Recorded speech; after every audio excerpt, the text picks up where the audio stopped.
بتلایا گیا تھا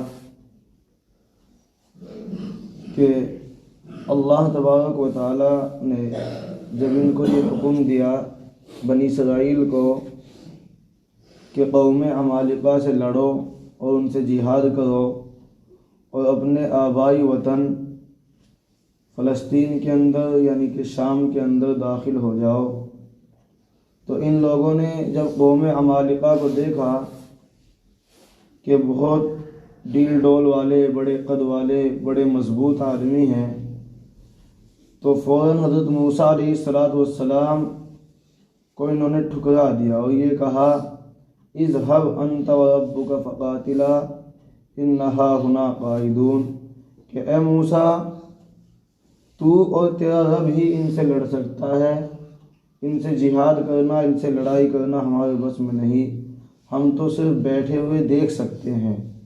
تو اللہ تبارک و تعالیٰ نے اس حکم کی نافرمانی کی سزا ان کو یہ دی کہ میدان تیہ کے اندر 40 سال تک یہ لوگ بھٹکتے رہے اور اس میدان سے نکلنے کا راستہ ان کو نہیں ملا۔ اسی میدان کے اندر اللہ تبارک و تعالیٰ نے ان کے لیے جب انہیں پریشانیاں لاحق ہوئی، سایہ نہیں تھا تو سائے کا انتظام کیا، جب کھانا نہیں تھا تو اللہ تبارک و تعالیٰ نے آسمان سے ان کے لیے کھانا اتارا۔ اب اللہ تبارک و تعالیٰ آگے ایک نعمت کا ذکر اور فرما رہے ہیں، وَإِذِ اسْتَسْقَىٰ مُوسَىٰ لِقَوْمِهِ، کہ اس وقت کو یاد کرو جب موسیٰ علیہ السلام نے اپنی قوم کے لیے پانی طلب کیا، کیونکہ میدان تیہ کے اندر وہ بالکل اس طریقے کے پہاڑ ہے جیسے ہمارے یہاں راجستھان کے اندر پہاڑ ہوتے ہیں کہ بالکل سوکھے ہوئے اور ان کے اندر نہ صحیح طریقے سے پیداوار اور نہ صحیح طریقے سے پانی کا انتظام، تو بالکل اس طریقے کے میدان تیہ کے اندر پہاڑ ہے۔ تو ان لوگوں کو کیونکہ پانی انسان کی بنیادی ضرورت ہے، کب تک رہ سکتے تھے؟ حضرت موسیٰ علیہ السلام سے ان لوگوں نے یہ کہا کہ اے موسیٰ ہمارے لیے پانی کی دعا کیجئے کہ تیرا رب ہم کو پانی سے نواز دے۔ تو اللہ تعالیٰ فرما رہے ہیں کہ اس نعمت کو یاد کرو کہ جب موسیٰ علیہ السلام نے تمہاری قوم کے لیے، اپنی قوم کے لیے اللہ تبارک و تعالیٰ سے پانی طلب کیا، معلوم یہ ہوا کہ جب بارش وغیرہ نہ ہو تو اللہ تبارک و تعالیٰ سے بارش کی دعا مانگنا، پانی طلب کرنا، یہ حضور پاک علیہ السلام کے زمانے سے پہلے گزشتہ انبیاء میں یہ طریقہ چلا آ رہا ہے۔ ہمارے یہاں بھی مسئلہ یہ ہے کہ جب کسی علاقے میں قحط پڑ جائے، سوکھا پڑ جائے اور پانی نصیب نہ ہو تو اس وقت میں لوگ نماز استسقاء پڑھتے ہیں۔ نماز استسقاء کا مطلب یہ ہے کہ تمام بستی والے عیدگاہ کے اندر جائے اور وہاں جا کر کے 2 رکعت نماز پڑھے جماعت کے ساتھ، اور اس کے بعد پھر اللہ تبارک و تعالیٰ سے پانی کی دعا مانگے، اس کو نماز استسقاء کہتے ہیں۔ فَقُلْنَا اضْرِبْ بِعَصَاكَ الْحَجَرَ، تو ہم نے موسیٰ علیہ السلام سے فرمایا اضرب بعصاک الحجر، کہ اپنی لاٹھی کو پتھر پر ماریے۔ یہ پتھر کیا تھا؟ اس کے بارے میں یہ آتا ہے کہ میدان تیہ کے اندر ہی یہ پتھر تھا۔ اس پتھر کے بارے میں ایک واقعہ اور آتا ہے، کیونکہ بنی اسرائیل کی عادت تھی کہ حضرت موسیٰ علیہ السلام کے ساتھ دغا بھی کرنا، ان نعمتوں کو ٹھکرانا اور اسی طریقے سے ان کی دل آزاری کرنا۔ دل آزاری کا مطلب یہ ہے کہ ان پر ایسے کمنٹ کرنا اور ایسی باتیں ان کے خلاف کرنا کہ جس سے ان کا دل دکھے۔ حضرت موسیٰ علیہ السلام جب ان کو اللہ کی طرف بلاتے رہے تو انہوں نے ایک بھدی بات اور ایک گھٹیا الزام حضرت موسیٰ علیہ السلام پر اور لگا دیا۔ انہوں نے یہ کہا کہ حضرت موسیٰ تو ہمیں اللہ کی طرف بلاتے ہیں، اب یہ تو عبادت کر سکتے ہیں، ان کے بیوی نہیں، بچے نہیں، اور یہ بیوی کے لائق بھی نہیں، یعنی کہ ان کو یہ کہا کہ ان کے فوتے نہیں ہیں، ان کے خصیتین نہیں ہیں، کہ یہ ایک قابل انسان نہیں ہے کہ جن کے یہاں بچے ہو سکے اور یہ بیوی رکھ سکے۔ تو یہ گھٹیا الزام حضرت موسیٰ علیہ السلام پر ان لوگوں نے لگایا۔ ظاہر سی بات ہے حضرت موسیٰ علیہ السلام کو کتنی تکلیف ہوئی ہوگی اور کتنا دل ان کا رنجیدہ ہوا ہوگا، کیونکہ اللہ تبارک و تعالی نبی کو جو پیدا کرتا ہے وہ ہر قسم کے عیب سے پاک پیدا کرتا ہے، نہ اس کے اندر کوئی دنیاوی نقص ہوتا نہ دینی نقص ہوتا۔ رسول اللہ صلی اللہ علیہ وسلم کو، حضور پاک علیہ کو جب اللہ تبارک و تعالیٰ نے پیدا کیا تو آپ علیہ السلام کے خاندان تک کا دھیان رکھا کہ کس خاندان میں حضور پاک علیہ السلام کو پیدا کرنا، کیونکہ لوگ باز نہیں آتے الزامات سے، چاہے کتنی صفائی ہو، کتنی ستھرائی ہو اور کس کے انسان کے اندر کتنے بھی کمالات ہو، لیکن انسان کی فطرت ہے کہ وہ عیب لگانے سے باز نہیں آتا۔ تو یہی ان لوگوں نے حضرت موسیٰ علیہ السلام کے ساتھ کیا۔ تو اللہ تبارک و تعالیٰ نے کیونکہ ان کے اعتراض کا جواب دینا تھا، تو ایک مرتبہ ایسا ہوا کہ حضرت موسیٰ علیہ السلام غسل کرنے کے لیے کسی تالاب میں چلے گئے، کہیں پانی بھرا ہوا تھا، وہاں پر پہنچ گئے اور اپنے کپڑے نکال کر کے اس پتھر کے اوپر رکھ دیے۔ لیکن جیسے ہی حضرت موسیٰ علیہ السلام غسل کرنے کے بعد باہر نکلے تو اللہ کا حکم یہ ہوا کہ یہ پتھر حضرت موسیٰ علیہ السلام کے کپڑوں کو لے کر کے بھاگنے لگا۔ اب حضرت موسیٰ کے پاس پہننے کے لیے کوئی کپڑے نہیں، فوراً اس کے پیچھے بھاگے کہ وہ کپڑے لے کر کے بھاگ رہا ہے، اور وہ اسی طرف بھاگا جدھر بنی اسرائیل کے لوگ تھے۔ جب انہوں نے دیکھا کہ حضرت موسیٰ علیہ السلام کپڑوں کے بغیر بھاگے ہوئے آ رہے ہیں اور پتھر پر ان کے کپڑے ہیں، تو انہوں نے حضرت موسیٰ کو دیکھا کہ یہ تو بالکل ٹھیک ٹھاک ہے انسانی اعتبار سے، کہ ہم جو ان کے اوپر الزام لگاتے تھے کہ یہ شادی کے قابل نہیں ہیں اور ان کے فوتے نہیں ہیں، تو انہوں نے دیکھا کہ یہ تو بالکل ٹھیک ٹھاک ہے۔ تو اللہ تبارک و تعالیٰ کو اس اعتراض کا جواب کیونکہ اللہ ہی دیتا ہے اور اللہ ہی نے اپنے طریقے سے دیا، تو تفسیر کے اندر آیا کہ یہ وہی پتھر تھا کہ جس پر لاٹھی مارنے کا اللہ تبارک و تعالیٰ نے حضرت موسیٰ علیہ السلام کو حکم دیا۔ فَانْفَجَرَتْ مِنْهُ اثْنَتَا عَشْرَةَ عَيْنًا، اس پتھر سے لاٹھی لگنے کے بعد جب حضرت موسیٰ علیہ السلام نے اس پر لاٹھی ماری، اس کے بعد 12 چشمے جاری ہو گئے، 12 چشمے پھوٹ پڑے۔ چشمے بولتے ہیں جہاں سے پانی ابلتا ہے۔ تو یہ 12 چشمے کیوں جاری ہوئے؟ یہ 12 چشمے اس لیے جاری ہوئے کہ حضرت یعقوب علیہ السلام، کیونکہ یہ حضرت اسحاق کی اولاد سے ہے، حضرت اسماعیل کی اولاد سے تو حضور پاک علیہ السلام ہے۔ حضرت یعقوب علیہ السلام کے یہاں 12 لڑکے پیدا ہوئے تھے۔ سورہ یوسف کے اندر آئے گا کہ حضرت یوسف علیہ السلام نے خواب میں دیکھا کہ ان کو 11 ستارے سجدہ کر رہے ہیں۔ 11 ستاروں کا مطلب ان کے 11 بھائی، تو 11 ان کے بھائی، ایک خود حضرت یوسف، تو کل یہ 12 بھائی تھے، اور ہر بھائی کا ایک مستقل خاندان بن گیا تھا، مستقل قبیلہ بن گیا تھا، اور ان میں نا اتفاقیاں رہتی تھی۔ کسی بھی چیز میں ان کو سازی کیا جائے تو یہ بڑا مسئلہ بن جاتا تھا۔ تو جب ان کو دریا پار کرنے کا، جب سمندر میں داخل ہونے کا حکم دیا اللہ تبارک و تعالیٰ نے حضرت موسیٰ علیہ السلام کے ساتھ، اس وقت بھی بحر قلزم کے اندر ان کے لیے 12 راستے تیار ہو گئے تھے کہ ہر قبیلہ، ہر خاندان اپنے اپنے راستے سے گزر جائے۔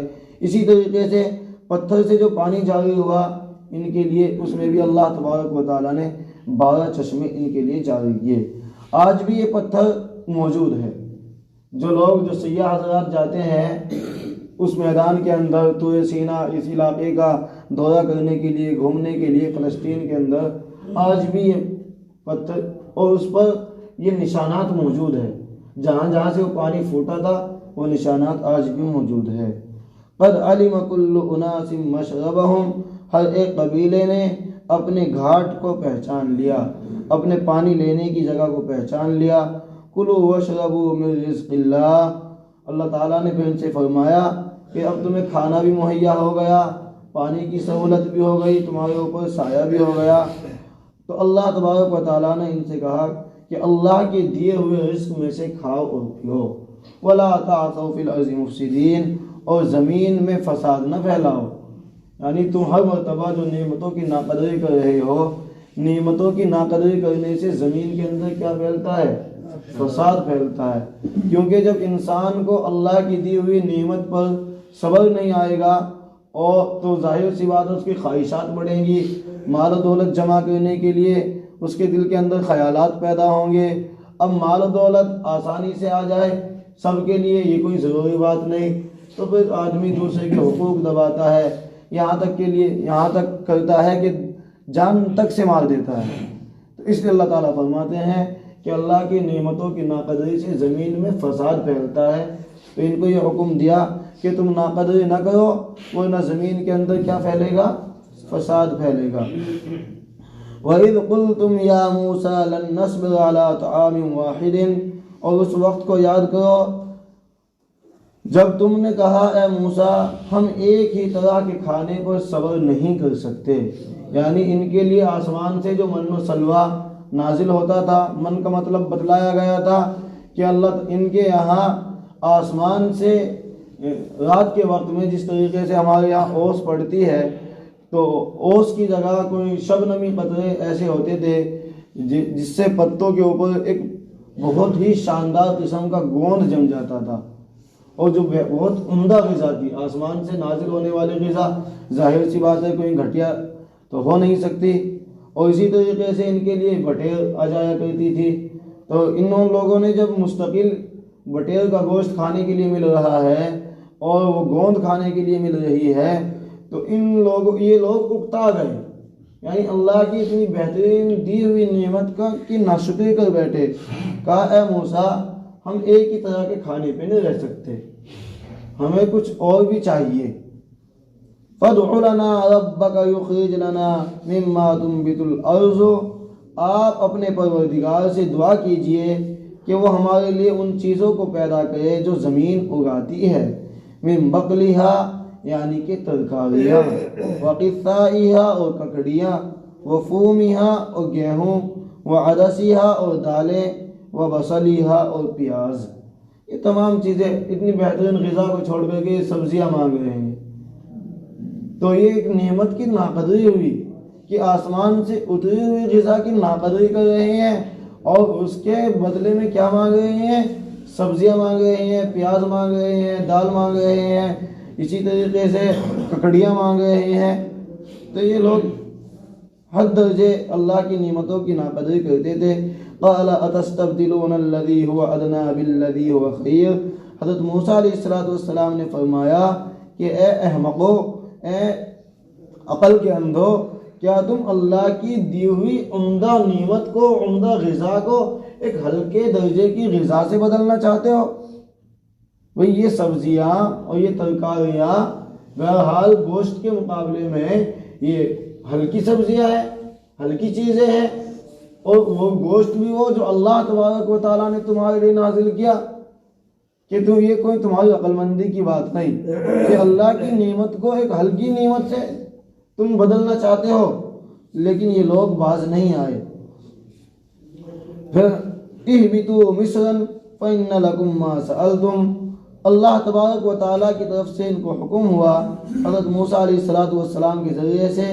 حضرت موسیٰ نے فرمایا اہبطوا مصرا کہ فلاں شہر کے اندر چلے جاؤ، فإن لكم ما سألتم، وہاں تمہیں وہ چیزیں ملیں گی جن کا تم مطالبہ کرتے ہو، جن کو تم مانگتے ہو، یعنی جو سبزیاں اور ترکاریاں تم مانگ رہے ہو، فلاں شہر کے اندر چلے جاؤ، وہاں جا کر کے کھیتی کرو، وہاں جا کر کے فصلیں اگاؤ، جب ملیں گی ایسے نہیں ملنے کی۔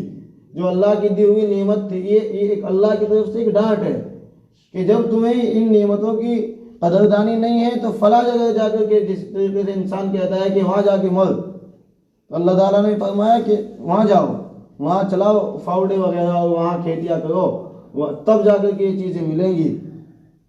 تمہیں اللہ کی دی ہوئی نعمتوں کی قدر ہی نہیں ہے۔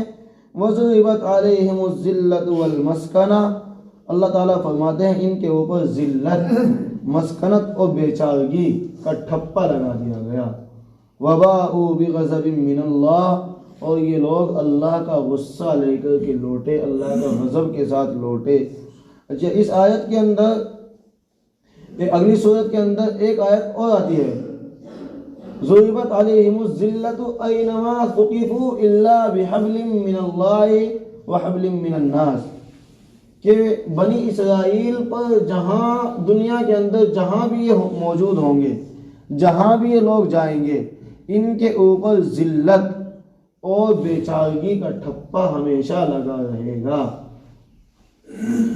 اس کا مفسرین فرماتے، کئی باتیں اس کے بارے میں فرماتے ہیں کہ ایک تو ان کے پاس کتنا ہی مال و دولت آ جائے، دنیا کی جو دوسری قومیں ہیں ان کی نظروں میں یہ قوم ہمیشہ ذلیل رہیں گی، یعنی کہ یہود۔ اور دوسری چیز، ان کو کبھی بھی اللہ تبارک و تعالی حکومت سے نہیں نوازیں گے۔ اور تیسری بات یہ کہ یہ غربت کا شکار رہیں گے۔ اب دو چار باتیں سمجھنے کی ہے۔ ایک تو جن لوگوں کے بارے میں یہ فرما رہا ہے، اللہ تعالیٰ فرما رہا ہے، وہ کسی خاص مذہب کے لوگ نہیں بلکہ خاص نسل کے لوگ ہیں، جو اسی نسل سے تھے، بنی اسرائیل سے، اسرائیلی نسل سے۔ اس سب یہودی جتنے دنیا کے اندر موجود ہے سب کے بارے میں یہ نہیں، بلکہ جو اس نسل سے تعلق رکھتے ہیں۔ اللہ تبارک و تعالیٰ نے ان کو ایسا ذلیل کیا کہ آج تک دنیا کے اندر نہ ان کی حکومت قائم ہوئی اور نہ ان کو صحیح طریقے سے ٹھکانہ ملا۔ سب سے پہلے یہ لوگ جب شام کے اندر رہا کرتے تھے، فلسطین کے اندر رہا کرتے تھے، مسجد اقصیٰ کے ارد گرد رہا کرتے تھے، تو ایک بادشاہ گزرا بخت نصر۔ یہ ایسا بادشاہ گزرا جس نے پوری دنیا پر حکومت کی، کیونکہ تقریباً 3-4 بادشاہ ایسے گزرے ہیں جن کی حکومت تقریباً پوری دنیا پر رہی ہے۔ ایک حضرت سلیمان علیہ السلام، دوسرے آپ کے سکندر ذوالقرنین، اور یہ تو 2 مسلم بادشاہ، اور اسی طریقے سے ایک بخت نصر، یہ نصرانی بادشاہ تھا، اور اسی طریقے سے قارون گزرا ہے۔ قارون کی حکومت بھی تقریباً پوری دنیا پر رہی ہے۔ تو یہ 4 بادشاہ گزرے۔ تو بخت نصر نے ان کو ایسا حملہ کیا، ان کو اتنا مارا کہ دنیا کے اندر کہیں نظر نہیں آتے تھے، چھپے چھپے پھرتے تھے۔ ایسی ان کی ذلت ہوئی۔ حالانکہ بخت نصر مسلمان بادشاہ نہیں تھا، وہ عیسائی عقیدے کا بادشاہ تھا۔ اس نے ان کو اتنا ذلیل کیا۔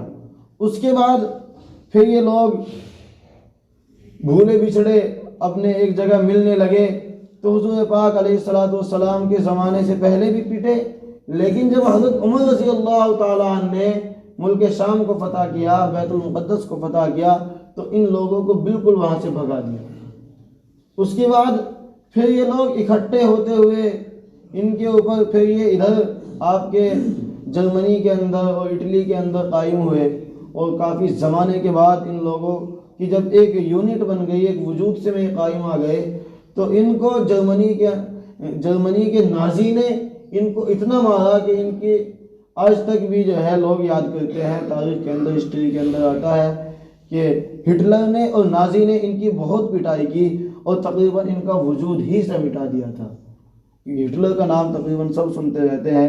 ہٹلر نے جو اٹلی کے اندر جو ظلم کیا ہے، جو لوگوں کو مارا ہے، اس کے شکار صرف یہودی ہوئے ہیں، یہ اسرائیلی ہوئے ہیں، کوئی دوسرے لوگ اس کے شکار نہیں ہوئے۔ اور یہ تمام کے تمام اس لیے ہوا کہ ان کے اندر نسلی بھید بھاؤ ہے۔ یہ نسلی بھید بھاؤ کی وجہ سے آج بھی یورپی ممالک کے اندر بہت سے فسادات ہوتے ہیں، امریکہ کے اندر بھی، دوسرے ملکوں کے اندر بھی بہت سارے فسادات ہوتے ہیں نسل کی بنیاد پر۔ تو اللہ تعالیٰ فرماتے ہیں کہ یہ ہمیشہ ذلیل رہیں گے۔ دوسری بات، ان کو حکومت نہیں ملے گی، لیکن آج یہ اپنا ایک ملک بنائے بیٹھے ہیں جس کو اسرائیل کہتے ہیں۔ تو اللہ تعالیٰ فرماتے ہیں کہ ان کو تو حکومت کا کوئی ٹکڑا نہیں مل سکتا، پھر یہ کیسے قائم ہو گئی؟ اللہ تعالیٰ نے فرمایا الا بحبل من اللہ وحبل من الناس، مگر جو اللہ کے تحت ہو، جو اللہ کی اس میں آ جائے، یا اسی طریقے سے جو لوگوں کے معاہدے کے ذریعے سے بچ جائے۔ اللہ کے ذریعے سے کیسے بچ سکتے ہیں؟ یعنی کہ اللہ کے ذریعے سے بچنے کا طریقہ یہ ہے کہ اگرچہ اسلام کا دشمن کتنا ہی بڑا دشمن ہو، مخالف کتنا ہی بڑا دشمن ہو، لیکن اسلام نے جنگ کے کچھ اصول سکھائے ہیں جن کی رعایت کرنا بہت ضروری ہے، کہ کسی بچے کو قتل نہ کیا جائے، چاہے کتنی بھی بڑی جنگ ہو اس میں کسی بچے کو اسلامی فوجی قتل نہیں کر سکتے، یہ پہلا اصول ہے۔ اسی طریقے سے کسی عورت کو قتل نہ کیا جائے، اسی طریقے سے کوئی جو مذہبی لوگ ہیں، جو پادری وغیرہ لوگ ہیں اور مذہبی عبادت گزار ہے، ان کو قتل نہ کیا جائے، اسی طریقے سے جو بہت زیادہ بوڑھے لوگ ہیں ان کو قتل نہ کیا جائے۔ جو لوگ اسلام پر الزامات لگاتے ہیں کہ یہ لوگ کہ اسلام کو مسلمانوں نے طاقت کے ذریعے سے پھیلایا، انہیں اسلام کے پہلے جنگ کے اصول سمجھنے چاہیے کہ اسلام کے جنگ کے اصول کیا ہے۔ سخت سے سخت دشمن پر بھی اسلام تلوار چلانے سے روکتا ہے۔ ایک حدیث شریف ہے کہ تم اس وقت، نبی پاک علیہ الصلوۃ والسلام نے فرمایا کہ مجھ کو حکم دیا گیا کہ میں اس وقت تک لڑوں جب تک کہ لوگ لا الہ الا اللہ نہ پڑھ لے۔ لوگوں نے اس کا غلط مطلب نکالا، مخالفین نے، کہ دیکھو اسلام کے اندر یہ حدیث ہے کہ جب تک سب لوگ مسلمان نہ ہو جائے اس وقت تک ان سے لڑو۔ مفسرین نے سمجھایا، محدثین نے، کہ اس حدیث کا یہ مطلب نہیں، اس حدیث کا مطلب جنگ بندی ہے کہ اگر کسی علاقے کے اندر جنگ ہو رہی ہو، فرض کیجئے کہ ایک مسلم فوجی کا ایک غیر مسلم فوجی کا آمنا سامنا ہو اور ان میں گھمسان کی لڑائی ہو، اور ایک غیر مسلم فوجی جس نے کتنے ہی ہزاروں مسلمانوں کو قتل کر دیا ہو، اور وہ کسی مسلم فوجی کے قبضے میں آ جائے۔ اب قبضے میں آنے کے بعد کیا کرے؟ اس کو قتل کیا جائے گا۔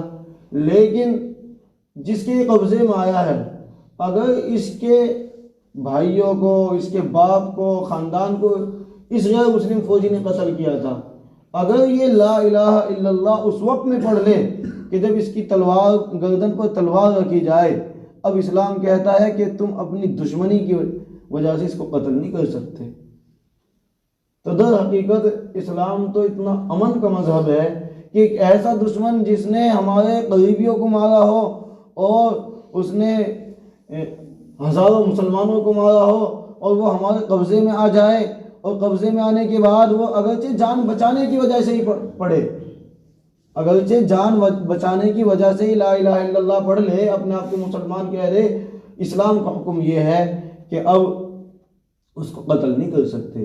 ایک ایسا ہی واقعہ ہو گیا تھا حضرت اسامہ رضی اللہ تعالیٰ عنہ کے ساتھ کہ جب ایک میدان، ایک جنگ کے اندر جنگ ہو رہی تھی تو حضرت اسامہ کے قبضے میں غیر مسلم فوجی آ گیا۔